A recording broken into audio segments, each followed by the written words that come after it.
कृष्णाय वासुदेवाय हरये परमात्मने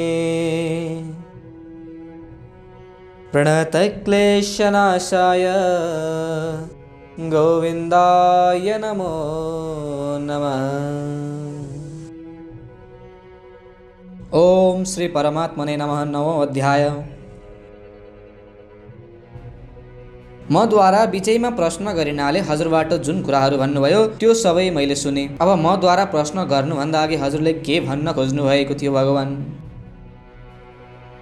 भगवान भन्नुहुन्छ, बाबु म पहिल्यै विज्ञान सहित ज्ञानको कुरा बताइरहेको थिएँ। त्यही अत्यन्त गोपनीय विज्ञान सहितको ज्ञान दोष दृष्टि देखिरहित तिम्रा निमित्त म फेरि भन्नेछु, जसलाई जानेर तिमी जन्म मरण रूपी संसारदेखि मुक्त हुनेछौ। त्यो विज्ञान सहितको ज्ञान त धेरै नै कठिन होला, होइन बाबु? त्यो विज्ञान सहितको ज्ञान सम्पूर्ण विद्याहरूको राजा, सम्पूर्ण गोपनीयहरूको पनि राजा, अति पवित्र, प्रत्यक्ष फल दिने भएको, धर्ममय तथा अविनाशी छ, तथा गर्नमा पनि ज्यादै सजिलो छ। यस्तै सुगम विद्या हो भने यसलाई किन सबैले प्राप्त गर्दैनन्? हे परम तप, मनुष्यहरू यस ज्ञान विज्ञान रूपी धर्ममाथि श्रद्धा विश्वास गर्दैनन्। यसैले तिनीहरू मलाई प्राप्त नभएर मृत्यु रूपी संसारका मार्गमा फर्किरहन्छन्, अर्थात् बारम्बार जन्मी पनि मरि पनि रहन्छन्। त्यो ज्ञान विज्ञान रूप धर्म क्या हो भगवान? म अव्यक्त रूपले सम्पूर्ण प्राणीहरूमा छु तथा सम्पूर्ण प्राणीहरू ममा छन्, र म सम्पूर्ण प्राणीहरूमा छुइनँ र सम्पूर्ण प्राणीहरू ममा छैनन्। अर्थात् जहाँ प्राणीहरूको स्वतन्त्र सत्ता मानिने हो तहाँ त सबै प्राणीहरूमा म छु तथा सारा प्राणीहरू ममा छन्। तर जहाँ प्राणीहरूको स्वतन्त्र सत्ता मानिँदैन त्यहाँ म प्राणीहरूमा छुइनँ र प्राणीहरू ममा छैनन्, तर सब थोक म नै हुँ। तर यस संसारको उत्पादक र आधार त कुनै होला नि भगवान?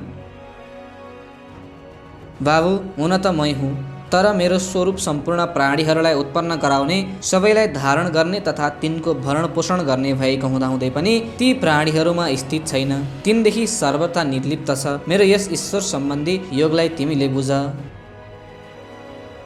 अनि ती प्राणीहरू हजुरमा कुन किसिमले स्थित छन्? यसरी सबै ठाउँमा विचरण गर्ने भएको महान वायु निरन्तर आकाशमा नै स्थित रहन्छ, त्यसरी नै सारा प्राणीहरू ममा नै स्थित रहन्छन्, यस्तो मान। अनि त ती प्राणीहरू मुक्त नै भइहाल्छन् होला, होइन कुन्ती नन्दन? प्रकृतिका साथ सम्बन्ध राख्ने भएका ती प्राणीहरू महाप्रलयमा मेरो प्रकृतिलाई प्राप्त हुन्छन् तथा महास्वर्गका आरम्भमा म तिनीहरूको रचना गर्दछु। हजुरले कतिन्जेल तिनीहरूको रचना गरिरहनुहुन्छ? जबसम्म तिनीहरू आफ्नो प्रकृतिका परवश रहन्छन् त्यसबेलासम्म म आफ्नो प्रकृतिलाई वशमा गरेर तिनीहरूको बारम्बार रचना गरिरहन्छु। जब हजुरले तिनीहरूको बारम्बार रचना गर्नुहुन्छ त्यस वखत हजुरको तिनीहरूको रचना रूप कर्महरूका साथ सम्बन्ध रहँदै होला भगवान, होइन धनञ्जय? म ती कर्महरूमा आसक्ति रहित तथा उदासीन सरह सर्वथा निर्लिप्त रहन्छु, यसैले ती कर्मले मलाई बाँध्दैनन्। अनि हजुरले सृष्टिको रचना कुन किसिमले गर्नुहुन्छ भगवान? वास्तवमा त प्रकृति नै मेरो अध्यक्षतामा अर्थात् मबाटै सत्ता स्फूर्ति प्राप्त गरेर सम्पूर्ण चराक्षर प्राणीहरूको रचना गर्दछ। हे कौन्तेय, मेरै अध्यक्षताका कारणले नै संसारमा थरी थरीको परिवर्तन भइरहेको छ। हजुरकै शक्तिद्वारा संसारमा सब थोक भइराखेको छ। यी जानेर पनि सारा मानिसले हजुरमाथि श्रद्धा किन गर्दैनन्? मूढ मानिसहरूले मेरो सम्पूर्ण प्राणीहरूको महान ईश्वररूप परम भावलाई नजान्दै मलाई साधारण मनुष्य सरह मानेर मेरो अवज्ञा गर्दछन्। ती मूढ मानिसहरू कुन किसिमका हुन्छन् भगवान? ती मूढ मानिसहरू आसुरी, राक्षस तथा मोहिनी प्रकृतिका आश्रय लिनेवाला हुन्छन् तथा तिनमा सारा आशा, सबै शुभकर्म तथा सबै ज्ञान व्यर्थ हुन्छन्, अर्थात् सत्फल दिनेवाला हुँदैनन्। अनि हजुरमा श्रद्धा गर्ने वालाहरू को हुन्छन् भगवान? हे वृथानन्दन, जुन महात्मा मनुष्यहरूले मलाई सम्पूर्ण प्राणीहरूको आदि तथा अविनाशी मान्दछन्, तिनले मेरो दैवी सम्पत्तिको आश्रय लिएर अनन्य भावले मेरै भजन गर्दछन्। हजुरको भजन गर्नेहरूका लक्षण के हुन् प्रभु? निरन्तर ममा लागेका ती दृढव्रती मनुष्यहरू भक्तिपूर्वक मेरो नामको कीर्तन गर्दछन्, मलाई प्राप्त गर्नका निमित्त यत्न गर्दछन् तथा मलाई नै नमस्कार गर्दै मेरो उपासना गर्दछन्। हजुरको उपासना गर्नेहरूको अन्य पनि कुनै किसिम छ कि भगवान? हो छ। धेरै साधक ज्ञान योगका द्वारा अभिन्न भावले मेरो पूजन गर्दै मेरो उपासना गर्दछन् तथा दोस्रा केही साधकहरू आफूलाई पृथक भनेर तथा विश्वलाई मेरो स्वरूप बुझेर मेरो उपासना अनेक प्रकारले गर्दछन्। विश्वको उपासना, हजुरको उपासना कसरी भयो भगवान?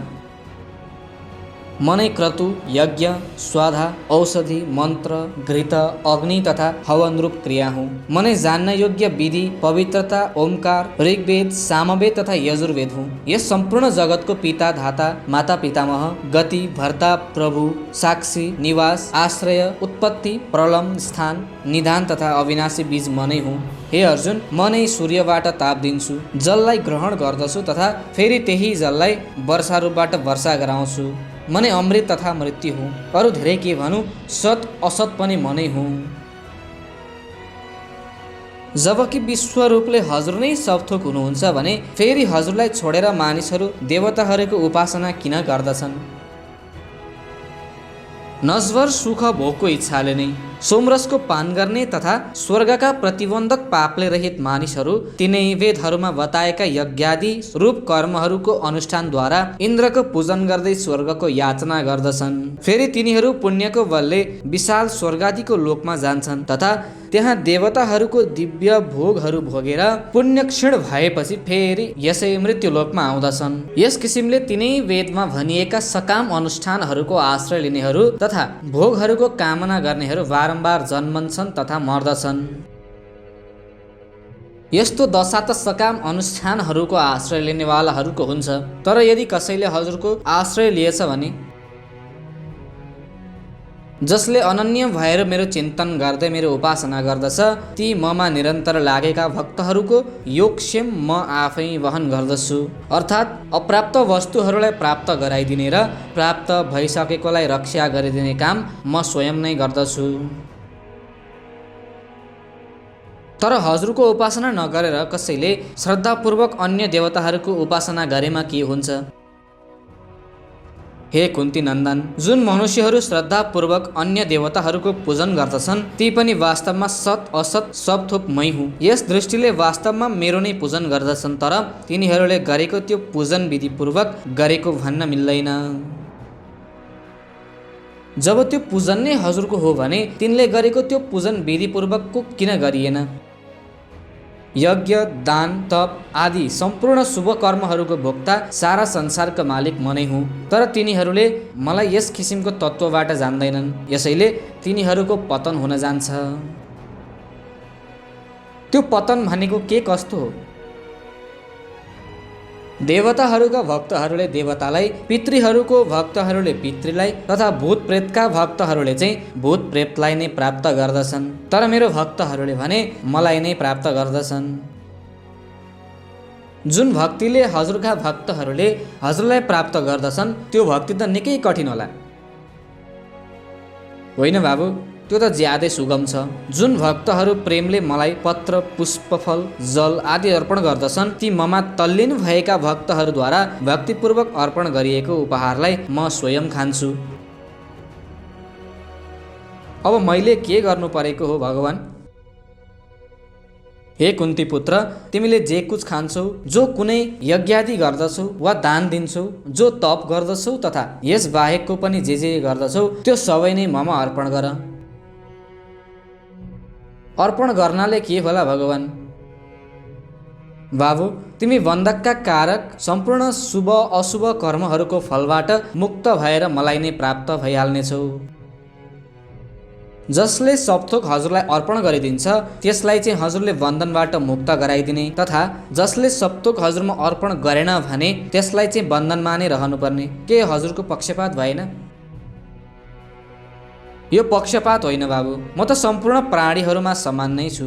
मेरो न त कोही दोषी छन् न त कोही प्रिय पात्र नै छन्, तर जुन जुन प्रेमपूर्वक मेरो भजन गर्दछन् ती ममा र म तिनमा विशेषताका साथ छौँ। कुनै मनुष्य दुराचारी रहेछ भने त के त्यसले पनि हजुरको भजन गर्न सक्दछ? के त्यो हजुरको भक्त हुन सक्दछ? हो, निश्चय नै हुन सक्दछ। यदि कोही दुराचारी भन्दा पनि दुराचारी मनुष्यले पनि अरू सबैतिरको आश्रय त्यागेर केवल मेरै भजन गर्दछ भने त्यस्तालाई साधु नै मान्नु पर्दछ, किनभने त्यसले बहुतै राम्रो निश्चय गरिसकेको छ। त्यसलाई केवल साधु नै मान्ने हो कि अरू पनि? होइन, त्यो चाहिँ तत्कालै धर्मात्मा भइहाल्दछ तथा सधैँ स्थायी रहने शान्तिलाई प्राप्त हुन जान्छ। हे कुन्ती नन्दन, तिमी विश्वास गर कि मेरो भक्तको कहिले पनि पतन हुँदैन। हजुरका भक्तिका अधिकारी अन्य कुनै पनि हुन सक्दछ कि प्रभु? हो पार्थ, पाप योनि भएका तथा स्त्रीहरू, वैश्य र शूद्रहरू पनि मेरो आश्रय लिएर मलाई प्राप्त हुन जान्छन्। जुनहरू जन्म तथा कर्मले पनि ब्राह्मण र क्षत्रिय हुन् तिनीहरू मेरो भक्त हुन गएमा यसको के आश्चर्य, अर्थात् यसमा त भन्नुपर्ने कुरै भएन। म यस्तो भक्त कसरी बन्न सकूँ भगवान? यस नाशवान तथा सुखरहित शरीरलाई प्राप्त गरेर तिमीले मेरो भजन गर। हजुरको भजन म कसरी गरौँ भगवान? तिमी मेरै भक्त हौ, ममा नै मन चित्त लगाउने वाला बन, मेरो नै पूजन गर्ने वाला भइहाल तथा मलाई नै नमस्कार गर। यस किसिमले मेरा साथमा आफूलाई सम्बन्धित गराएर ममा नै परायण भइसकेपछि तिमीले मलाई नै प्राप्त गर्नेछौ। 9औं अध्याय समाप्त।